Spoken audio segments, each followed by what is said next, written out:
Imagine a world where the sky tears open, raining divine fire upon billions, where the ancient dragon rises from the abyss to lead the final rebellion against the throne of God.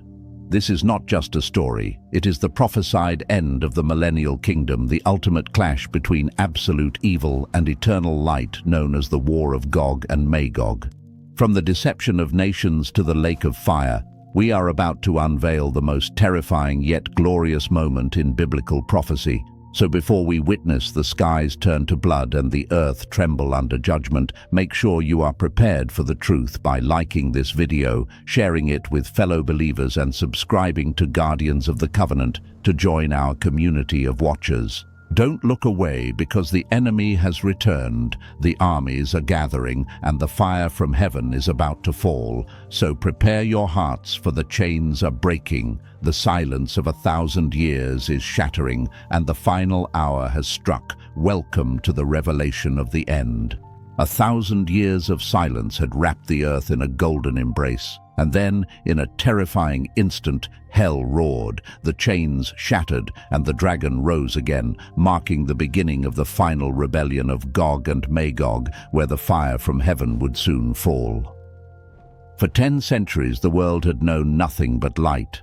A time when the wars of old were spoken of only as ancient myths, and swords had long been beaten into tools for harvest, while kingdoms that once stained the soil with each other's blood now broke the same bread and drank from the same cup of peace.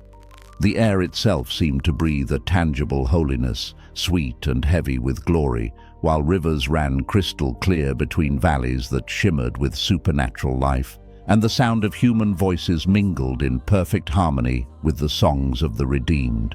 High atop the mountain of the Lord, surrounded by olive trees that seemed timeless and wise, the throne shone with a brilliance that outshone the sun, where Christ reigned not merely as a distant Savior, but as the absolute, tangible King of a fully restored creation. His eyes, burning with the intensity of pure fire, yet filled with infinite compassion, transcended time and touched the deepest parts of every heart, while crowds dressed in garments of blinding white sang hymns that echoed from the mountain peaks to the ends of the earth, celebrating the Millennial Kingdom, the physical fulfillment of every prophecy ever whispered by the ancients.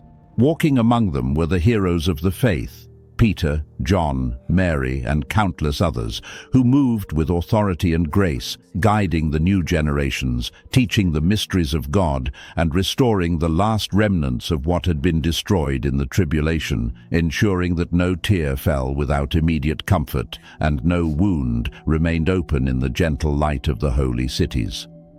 The columns of smoke that had once marked the devastation of global war had disappeared forever, erased from the memory of the land, yet beneath the Earth's surface, deep within the forgotten geology of the planet, something terrible remained. Invisible currents of divine power sealed an ancient abyss, a prison of shadow where the enemy, the dragon, the ancient serpent, lay trapped in a motionless slumber, his body shrouded in a darkness so thick it could be felt. For 1,000 years his roar had been silenced, leaving only the sound of time echoing in the cold void, the tick-tock of a cosmic clock counting down the seconds to the end of the millennium, while a mighty angel stood watch, his gaze fixed on the sacred flame that spun like an unbreakable seal over the entrance. Above ground, generations were born, lived and died under the canopy of eternal peace. Children ran across flowery plains without the concept of fear, and wild beasts walked gently among men, with wolves resting their heads upon the flanks of lambs, in a world that was perfect, perhaps almost too perfect for the fragile human heart. In the secret quiet of some souls, a dangerous seed was sleeping, the seed of forgetting, because faith that is merely inherited and not tested by fire begins to cool.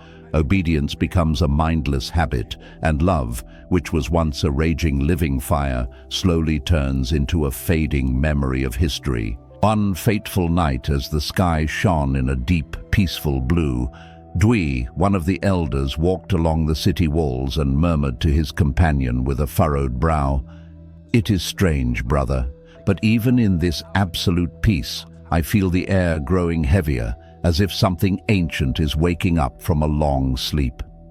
His companion replied with a calm but firm voice that carried the weight of wisdom, "Peace is perfect, John, but the human heart is still the field where wars are born." From the throne, Christ watched the horizon with a gaze that pierced through the centuries, the wind gently touching his golden robes as he knew that the time for rest was coming to a terrifying end. Deep in the abyss, the currents began to shake. A metallic sound echoed, faint and distant at first, as if the iron of the earth itself were crying out in pain, and the underground rocks vibrated as the enemy's imprisonment felt the crushing weight of eternity about to snap. The next morning, the sun rose between clouds that were stained an ominous red. And while the earth still sang, all of creation sensed an invisible shift. The birds fell silent, the wind stopped dead, and the waters reflected a strange, expectant glow. Then, from the heavens, a voice echoed like rolling thunder, declaring, "The time has come." The seal of fire over the abyss began to open slowly, as if the light itself hesitated to witness the horror that was to come, and the sacred chains twisted, sparking violently amidst the darkness, until an ancient roar, muffled for a millennium, tore through the silence. Christ remained still, his face calm, but his eyes reflected the tragedy of the coming test as he told his serving angels, "When darkness is released, the faith of men will be tested for the last time." Far away, over forgotten deserts and seas, shadows began to move as the seal broke completely, and the earth once again heard the roar of the enemy, a sound like thunder that filled the air with smoke, ash and muffled screams as the prison of 1,000 years collapsed. The light that had ruled the planet was suddenly choked by thick clouds, marking the end of the time of rest. From the newly opened abyss, smoke rose like an army of shadows, lightning streaked across the sky, and the ground cracked under a sound resembling the snapping of 1,000 chains, signaling that the world, which had known only the chant of peace, was about to hear the roar of chaos once more. From the depths, a figure enveloped in fiery darkness arose, his eyes red like burning embers reflecting millennia of hatred and cunning. It was Satan, the ancient enemy, freed from his prison. His burnt wings trembled, and his voice echoed like thunder over the silent earth as he proclaimed, "For 1,000 years they silenced me, but the heart of men never changed. I will return, and the world will listen to me again." He walked among the ashes of the abyss, and where his feet touched, the ground became dry and cold, causing creatures to flee and the wind to change direction. In every corner of the planet, a subtle restlessness was born in sleeping souls, as men who had inherited the kingdom but did not know it in spirit began to hear whispers, old voices, distorted promises, and seductive ideas of glory and power. Satan wandered mountains and deserts disguised in misleading light, appearing to kings and generals clad in false splendor, whispering, "There is a throne that does not belong to you. The world is vast and you are many, for only one must reign over all." In distant lands, the first signs of the rebellion appeared as forgotten peoples, reborn in pride, raised banners and began to march, while cold-hearted men gathered weapons and proclaimed new leaders, their hearts inflamed by the dragon's voice. In the midst of the desert of ancient nations, two warriors watched the columns of smoke rising and asked, "What is this? What force drives these peoples?" Only to realize, it is not strength, it is deception, the same thing that destroyed the world before the kingdom is back. Satan stood looking at the horizon, vast crowds growing behind him as the echoes of war drums resounded across the plains, and he opened his arms, his voice spreading like a storm. "People of Gog, nations of Magog, I call you. The time of submission is over. Move forward against the throne." The mountains trembled, oceans moved furiously, and the earth seemed to remember the chaos of ancient ages as the enemy gathered the four corners of the world. On the heights of Zion, the angels watched the movement of the shadows with deep concern, asking, "Sir, why did you let him loose again?" To which the answer came from the throne like a breeze filled with light. "So that the hearts of men may be revealed, so that justice may be fulfilled." Christ looked at the world and saw the armies forming, his expression calm but his eyes reflecting the weight of the final confrontation. Beside him, Peter, with a firm expression, asked, "Sir, the enemy rises again. Do you want us to fight?" "Not yet," Christ replied. "Each nation will make its decision, and then when the evil is complete, the fire will descend." As he spoke, the clouds over the land turned black, signaling the beginning of the end. Lightning sliced through the sky like open wounds, bleeding violet and crimson into the darkened horizon, marking the path for the greatest gathering of evil the world had ever seen. From the frozen north and the distant east, entire peoples were moving, a mass of humanity so vast that their number was truly like the sand of the sea, obeying the dragon's seductive voice with blind devotion. Caravans of war and armies clad in iron marched across deserts that had once bloomed, while the roar of the crowds mingled with the industrial scream of forges relit for destruction, as cities that had forgotten the very concept of evil were now feverishly building machines of war. As we witness this terrifying mobilization of darkness, it serves as a reminder to stay vigilant in these times, so please take a moment to subscribe to Guardians of the Covenant and share this message. For the events unfolding now are the shadows of prophecies yet to come. Satan climbed a devastated hill, his silhouette stark against the burning sky, and watched the distant, unyielding glow of the holy city with eyes that burned with an ancient, consuming envy. "Here is what I always desired," he whispered to the wind. "A throne above his throne, a limitless kingdom, a nameless glory that belongs only to me."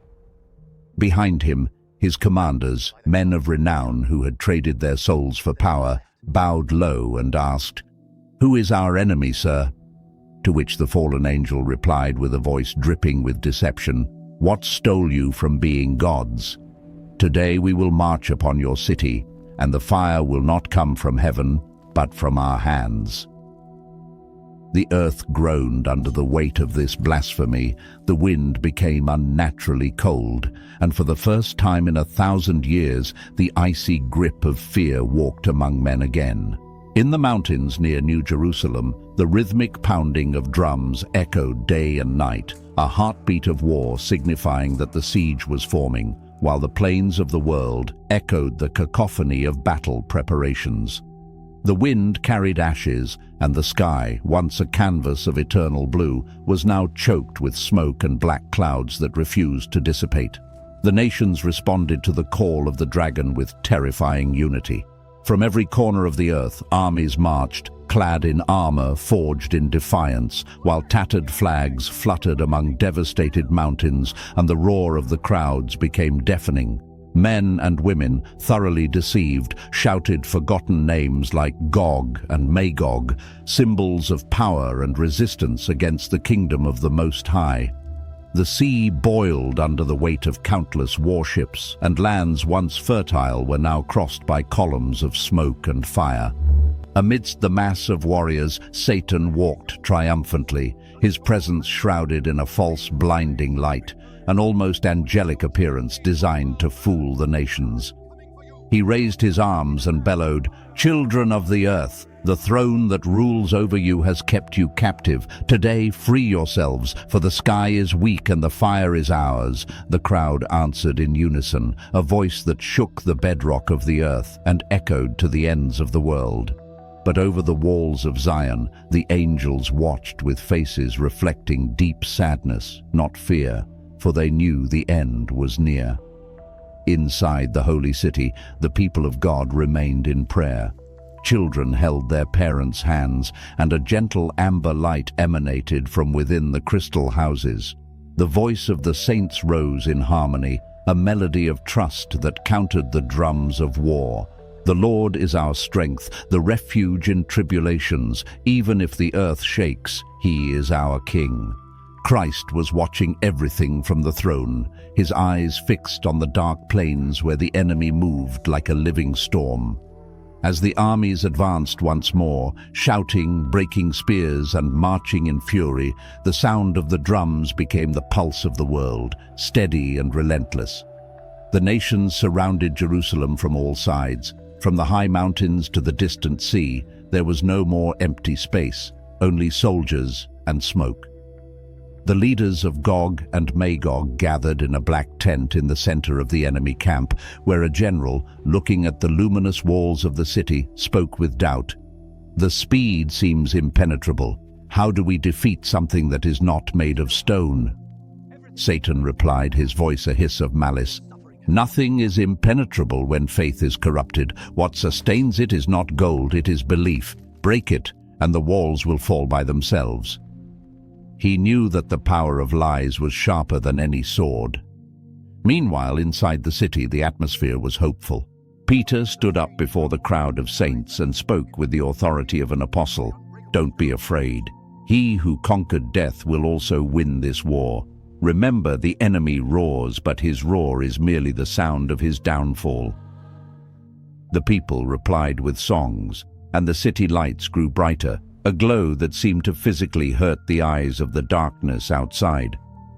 A messenger ran to Satan and shouted, "They sing, Master!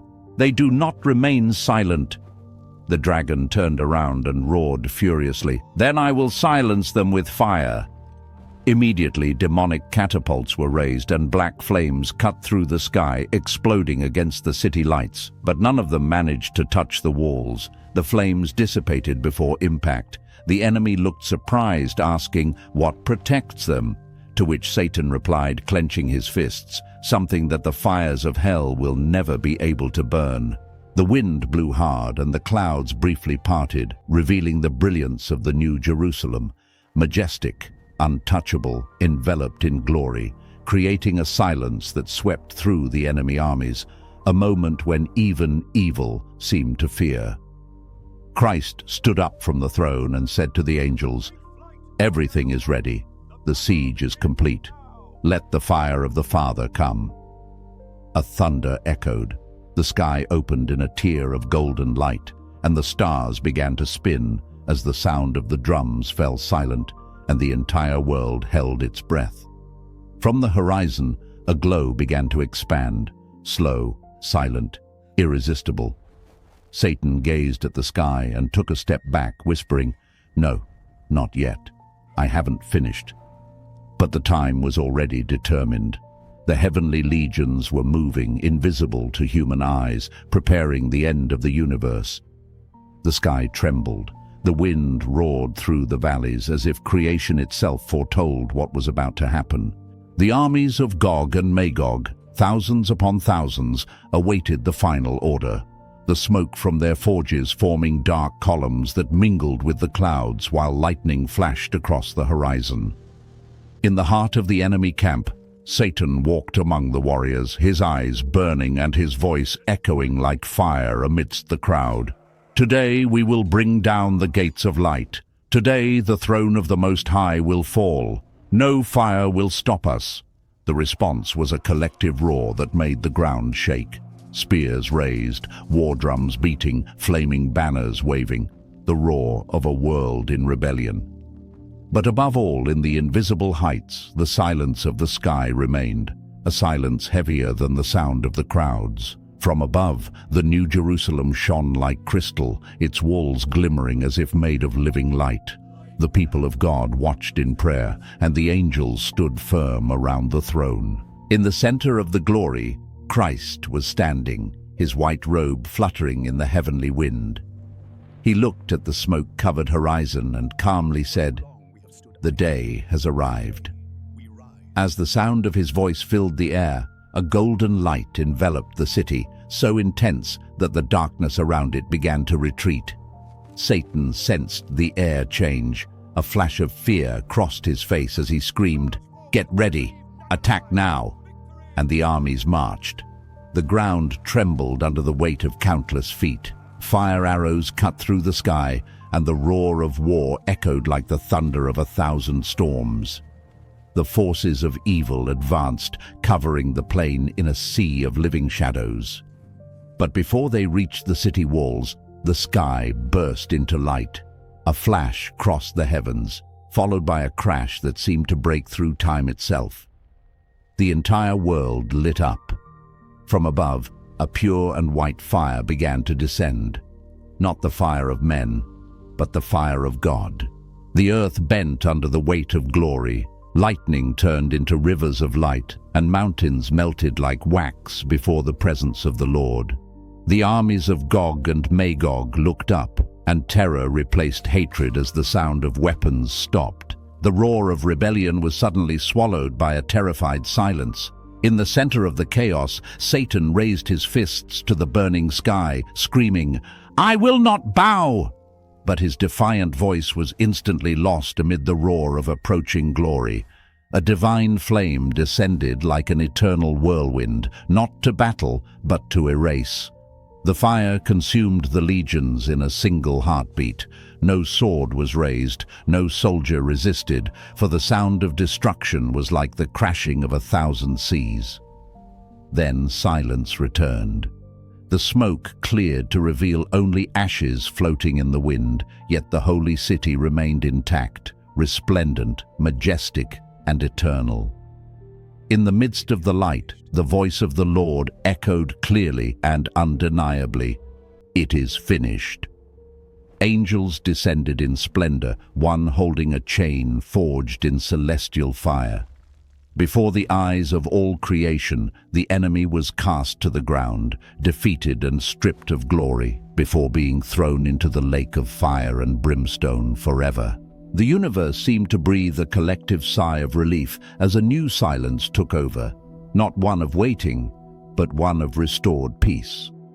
Clouds parted, revealing a soft light that healed the burnt fields.